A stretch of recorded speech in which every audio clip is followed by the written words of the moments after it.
These are divisive times. This is a polarizing time. We're pretty evenly divided on these cultural issues. How do you unite the country when you're essentially denigrating the views of half of the country?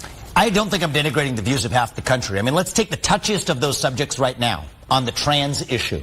I think that when a kid says that I'm born into the wrong body, that my gender doesn't match my biological sex, more often than not, that is a case of a mental health disorder. That doesn't mean you disrespect that person. It means they're crying out for help. I met with two young women who regret the decisions they made, going through double mastectomies, one a hysterectomy, chemical intervention, now trying to teach kids across the country that when you're struggling inside, going through adolescence, yes, that involves some struggle.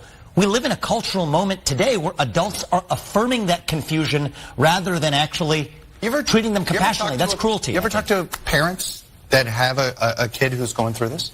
I have, actually. Yeah, and I mean, it's a my point is, it's a difficult place to be. I acknowledge that. But what we need to do on both sides here is act with compassion, not really what makes us feel good about ourselves. And I think that's my main issue across our response to transgenderism and the climate. It's solving the actual underlying issues rather than what allows you to signal your virtue. What makes it compassionate, though, to pass a law that denies a parent making their own health care decision for their kid? That's the part of this. That doesn't sound very conservative and small government to me. Well, look, there isn't a state in this union that allows you to smoke an addictive cigarette before the age of 18, that allows you to get a tattoo before the age of 18. That's a body-altering change that a kid may later regret in life.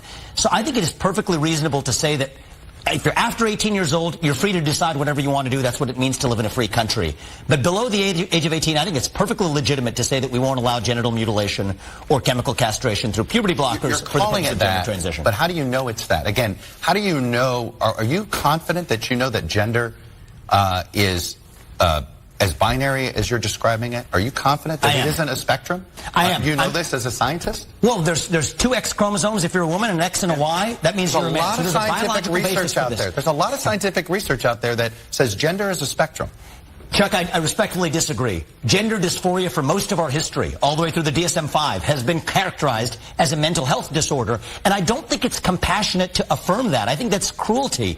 When a kid is crying out for help, what they're asking for is, you got to ask the question of what else is going wrong at home?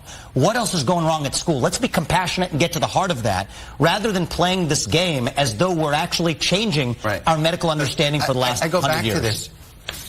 If a parent is dealing with a child that has these, that may have these issues, trust me, the last thing they want to do is consider something like this. But if that is what they think could help their child pursue happiness, or they're not to kill themselves, why take away that option? Again, why shouldn't it be up to the parent? So part of why parents now suddenly feel that way, let's ask ourselves that, Chuck, is we've created a culture that teaches parents that they're being bigoted or that they're bad people if they don't actually take those steps. So part of what I think is, listen, gender dysphoria, for the rare few people who have suffered it, is a condition of suffering. My question is, why on earth are we going out of our way to create even more of it? And there's no doubt that the cultural movement in this country, even education, is creating more gender dysphoria. If it's a condition of suffering, let's not create more of it. That's what we're doing. You are a racist or trans baby.